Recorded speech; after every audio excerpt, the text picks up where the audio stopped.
bertemu kembali dalam channel Cikgu Ong. So, pada hari ini Cikgu akan berkongsi dengan anda bagi sains tingkatan 1, bab 7, udara, dengan subtopik 7.1, komposisi udara. So, dalam bab 5, kita telah belajar udara mempunyai jisim dan memenuhi ruang. Jadi, semua benda hidup memerlukan udara untuk kelangsungan hidup. Dan udara yang bersih tidak mempunyai warna dan bau. Sebab itu, kita tidak boleh nampak udara. Jadi, apakah yang terkandung dalam udara? Jom ikuti saya terokai komposisi udara dalam carta pai. Udara. So, udara ialah campuran beberapa jenis gas. Dan tahukah anda, gas yang terbanyak di udara? Jawapannya ialah gas nitrogen sebanyak 78%. Ini diikuti oleh gas oksigen 21%. Lepas tu, gas nadir dan bahan-bahan lain 0.97%. Dan gas yang paling sedikit ialah gas karbon dioksida iaitu 0.03%. Okay. So, yang ini adalah komposisi udara. Jadi, masih ingat tak dalam bab 6 kita telah belajar tentang gas nadir iaitu kumpulan yang ke-18 dalam jadual berkala merangkumi gas helium, neon, argon, krypton, xenon dan radon. Okey, untuk bahan-bahan lain antaranya ialah mikroorganisma. So, mikroorganisma ni boleh menyebabkan sesetengah penyakit seperti selesema ataupun batuk. Okey, bahan lain juga ialah wap air. So, wap air ni lebih banyak di kawasan hutan ataupun selepas hujan. Okey, habuk. Dalam udara kita ada habuk dan banyak terdapat di tapak pembinaan ataupun kawasan kilang. Kuantiti komponen ni adalah kecil dan sering berubah bergantung pada masa dan tempat. Boleh? Okey, next kita akan meneroka aktiviti 7.1 dalam buku teks muka surat 197 iaitu untuk menentukan peratusan oksigen dalam udara. Okey, so kita akan sediakan alat radar seperti dalam rajah yang ditunjukkan. Dan barang gas yang kosong tu akan dikeluarkan dulu dan kita akan bahagikan. Okay? Isi padu dibahagi kepada 5 bahagian yang seragam. Okay, ada 5 bahagian dan setiap bahagian kita tanda dengan pen penanda dakwah kekal. Okay. Dan seterusnya kita akan nyalakan lilin dan terlangkupkan barang gas tu yang telah ditandakan dengan pen penanda dakwah kekal tadi. Tetapi sekarang di rumah kan. Jadi cikgu cuba lakukan aktiviti di rumah cikgu. So, sediakan bekas plastik seperti ini. Okay, masukkan air. Saya masukkan plastisin. Nampak kan? Okey. Jadi sebelum bermulanya aktiviti, sebelum lilin dinyalakan, saya terlangkupkan satu bekas yang luksina untuk ambil bahagian bawah tu. Okey, nampak bahagian bawah tu kan? Okey, nanti saya akan tandakan dengan pen. Okey, bahagian tu. Saya akan keluarkan, seperti raja tadi, bahagian kepada 5 bahagian. Seterusnya, kita nyalakan lilin, terlangkupkan dan kita lihat apa yang berlaku. Jadi, saya harap anda nampak dengan jelas. Pemerhatian pada aktiviti ini, iaitu air naik ke aras 1/5 balang gas. So, akan nampakkan tadi di sini. Dia naik 1/5. Jadi sekarang kita boleh jawab soalan buku teks anda. Yang pertama, apakah yang terjadi kepada api lilin selepas suatu jangka masa? Mengapa? Itu daripada aktiviti tadi jelas ternampak. Lilin terpadam kerana oksigen di dalam balang gas sudah habis digunakan. Yes. Soalan 2, apakah perubahan yang berlaku ke atas aras air pada akhir eksperimen berikan sebab bagi perubahan tersebut? Saya yakin anda telah lihat tadi. Aras air meningkat kerana air menggantikan oksigen yang telah digunakan untuk pembakaran. Dan soalan ketiga, berapakah peratusan oksigen dalam udara berdasarkan aktiviti yang telah dijalankan? So, air naik 1/5. So, 1/5 mewakili sebanyak 20%. Boleh? So, udara merupakan campuran. Dia bukan sebatian, dia campuran. Maka komponen udara boleh diasingkan melalui kaedah fizika. Kaedah fizikalnya ialah penyulingan berperingkat. Yang cikgu tunjukkan ialah penyulingan yang biasa. So, penyulingan berperingkat membawa maksud proses mengasingkan campuran kepada pecahan yang berlainan berdasarkan takat didih melalui pendirihan dan kondensasi semula. Dan seterusnya, kita akan lihat kepada kepentingan gas oksigen, karbon dioksida, nitrogen dan gas nadia dalam kehidupan harian. So, kita akan mula lihat daripada gas yang paling banyak, iaitu gas nitrogen. So, gas nitrogen ni boleh digunakan untuk menghasilkan baja bernitrogen. Okay. Dalam pembuatan amonia, sejenis alkali, penghasilan asid nitrik. Okay. Dan gas nitrogen ni sangat penting dalam kita nitrogen. Okay. Dan satu lagi kegunaannya ialah nitrogen cecair sebagai ejen penyejuk. Okay, yang kedua, kita lihat kepada kepentingan gas oksigen. Yang paling biasa bersama kita ialah pernafasan. So, gas oksigen juga digunakan untuk pembakaran enjin roket pada altitude tinggi. Okay. Untuk raja yang ketiga, gas oksigen juga digunakan dalam gimpalan dan pemotongan logam dalam industri. Dan akhir sekali, gas oksigen juga digunakan dalam penyediaan pelbagai sebatian. Okay. Dan yang ketiga, kita lihat kepada gas nadia. Okay. Cikgu harap anda masih ingat gas nadia, helium, neon, argon, krypton, xenon dan radon. Okey, yang pertama, gas helium. So, gas helium digunakan untuk mengisi balon udara dan juga balon kaji cuaca. Yang ini adalah gas neon. Digunakan dalam lampu iklan. Okay. Yang ketiga, gas argon. Okay, digunakan untuk mengisi mentol. Yang keempat ialah gas krypton. Okay. Digunakan untuk mengisi lampu fotografi. Dan seterusnya adalah xenon. Xenon digunakan dalam lampu berwarna biru. Dia mesti berwarna biru dalam lampu iklan. Dan akhir sekali radon. So, radon ni bersifat radioaktif. Boleh digunakan untuk merawat kanser. Kita lihat yang terakhir adalah gas karbon dioksida. So, gas karbon dioksida penting untuk proses fotosintesis. Yang ini satu lagi ada dalam alat pemadam api, gas karbon dioksida. Okey, ini yang kita akan belajar sekejap lagi dalam kita karbon. Dan akhir sekali ialah untuk pembuatan minuman berkarbonat. Okey, dapat? Okey, yang ketiga kita akan lihat kepada kita karbon dan kita oksigen dalam mengekalkan kandungan gas dalam udara. Okey, kita akan mulakan perbincangan dengan kita karbon. Okey, so cikgu harap anda ingat ikut anak panah ni, yang berwarna biru ialah untuk proses menggunakan karbon dioksida dan yang berwarna merah ialah untuk proses membebaskan karbon dioksida. Okey, kita lihat yang menggunakan dulu gas karbon dioksida. Okey, dia digunakan oleh tumbuhan hijau bagi proses fotosintesis.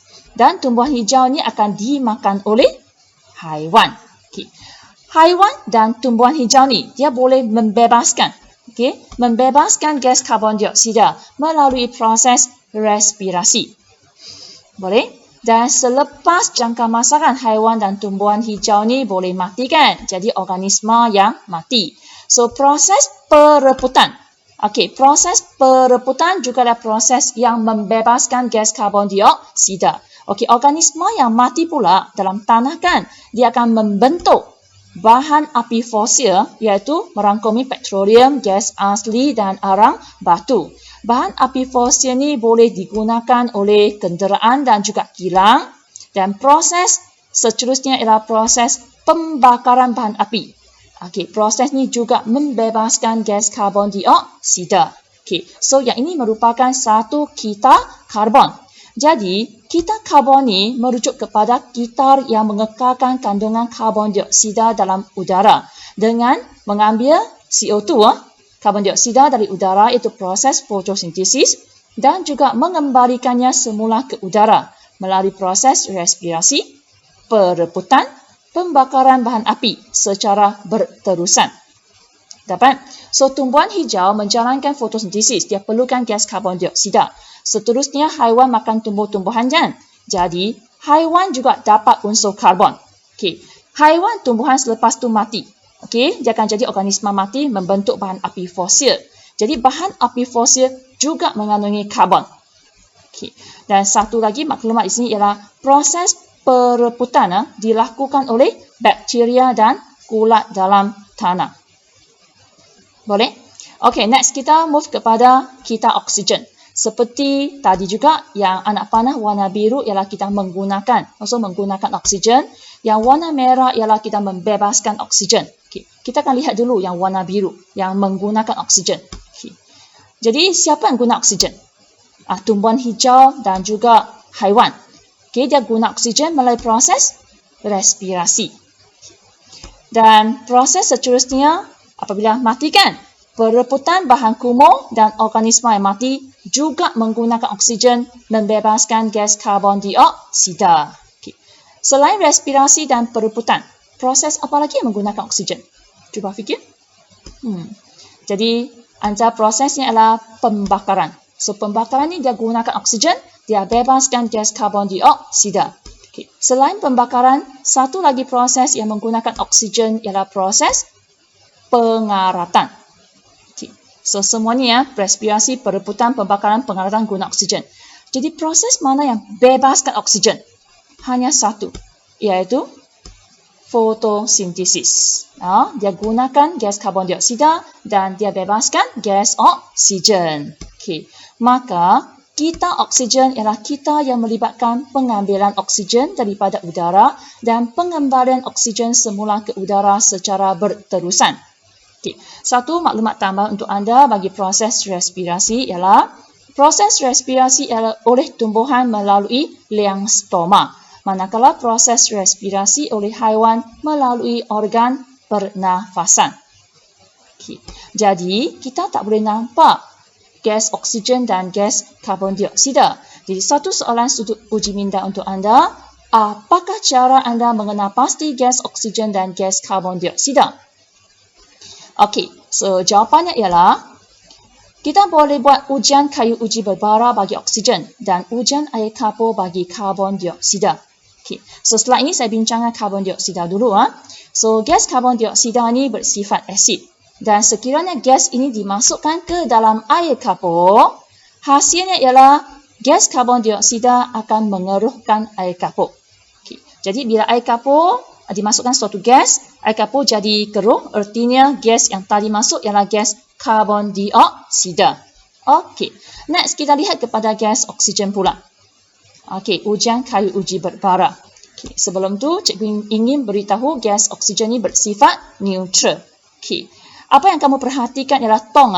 Tong warna hitam ni adalah, dalam tu adalah kandungan oksigen. Jadi sekarang, oksigen tu perlu disalurkan ke dalam satu tabung uji. Okay, ke dalam satu tabung uji untuk kita dapatkan gas oksigen dan dijalankan ujian kayu uji berbara. Okay. So, akan dimasukkan perlahan-lahan. Bila gas dah penuh, baru dikeluarkan. Ini belum penuh. Okay, proses ni ambil masa. So, cikgu percepatkan ini. Boleh saya percepatkan sikit ke sini. Okay, nampak kan? So, oksigen sedang dimasukkan tetapi belum penuh lagi. Okay, kita tunggu lagi sekejap. Okay, tengok dia belum penuh kan, masih ada air. Jadi, perlu masukkan semula. Okay, saya cepatkan sikit untuk rakaman video ini. Okay. Okay, nanti sekejap lagi awak akan dapati gas oksigen tu telah penuh dalam tabung uji. Okay. Setelah penuh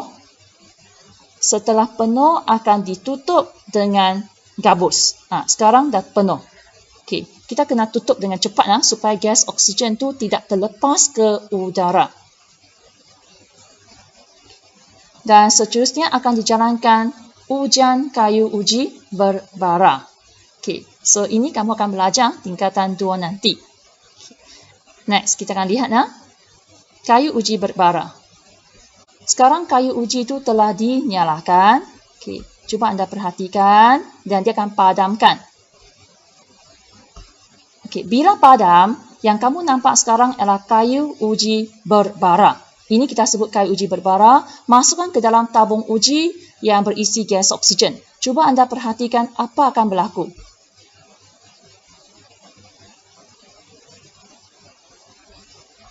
Okay. So, saya harap anda nampak kayu uji berbara menyala semula dalam gas oksigen. Okay. So, itu ujian kayu uji berbara. Okay. So, seterusnya kita akan sampai bahagian menyelesaikan masalah bagi gangguan kita karbon ataupun kita oksigen di bumi. Okey, mengapa ada gangguan? So, punca kepada gangguannya ialah aktiviti manusia. So, antara aktiviti manusia ialah penebangan pokok. Dan satu lagi ialah penggunaan racun serangga dalam pertanian secara tidak terkawal. So, menjadikan proses pengambilan oksigen ataupun karbon dioksida dan pengembalian ke udara dah tidak seimbang. Sebab tu kita kata ada gangguan. Okay. So, dan kesan kepada hidupan dan persekitaran. Ada dua kesan paling penting dan kamu perlu ingat. Yang pertama ialah pemanasan global dan yang kedua ialah kesan rumah hijau. Okay, kita lihat kesan rumah hijau. Okay, dalam kesan rumah hijau, sebahagian sinaran matahari yang tiba di permukaan bumi dipantulkan ke alam semesta dan ada yang menjadi haba. Tetapi sekiranya gas karbon dioksida udara kita terlalu banyak, so aras karbon dioksida yang tinggi dalam udara akan membentuk lapisan yang memerangkap haba di bumi. Jadi, apa yang berlaku ialah suhu permukaan bumi meningkat. Ini yang dikatakan sebagai kesan rumah hijau. Bagaimana pula dengan pemanasan global? Nampak raja ini? Jadi, tanah yang subur bertukar menjadi kontang akibat pemanasan global. Jadi, apakah langkah-langkah untuk mengelakkan gangguan kepada kita oksigen dan kita karbon? Apa yang kita tidak harus lakukan? Antaranya ialah mencegah pembalakan haram. Yang kedua, tidak melakukan pembakaran hutan. Kita jangan buat ini. Dan juga mengelakkan pembebasan asap kenderaan yang berlebihan. Satu lagi tindakan yang tidak patut ialah penggunaan racun serangga yang berleluasa. Ini perlu dielakkan. Jadi apa yang perlu kita buat? Apa yang kita boleh buat? So yang kita boleh buat ialah menanam semula pokok. Jadi soalan terakhir untuk setelah ini, untuk video ini ialah sebagai seorang murid yang menghargai kepentingan kita karbon dan kita oksigen, cadangkan beberapa cara untuk memastikan keseimbangan kandungan karbon dioksida dan oksigen dalam udara. So, contoh jawapan yang cikgu bagi ialah penebangan hutan secara terancang, mengelakkan penggunaan racun serangga secara berlebihan, dan yang ketiga, mengurangkan penggunaan penghawa dingin. So, sekian sahaja perkongsian cikgu pada hari ini. Sekiranya video ini membawa manfaat untuk anda, segera tekan like, share kepada rakan dan subscribe channel cikgu. So, terima kasih. Jumpa lagi. Bye-bye.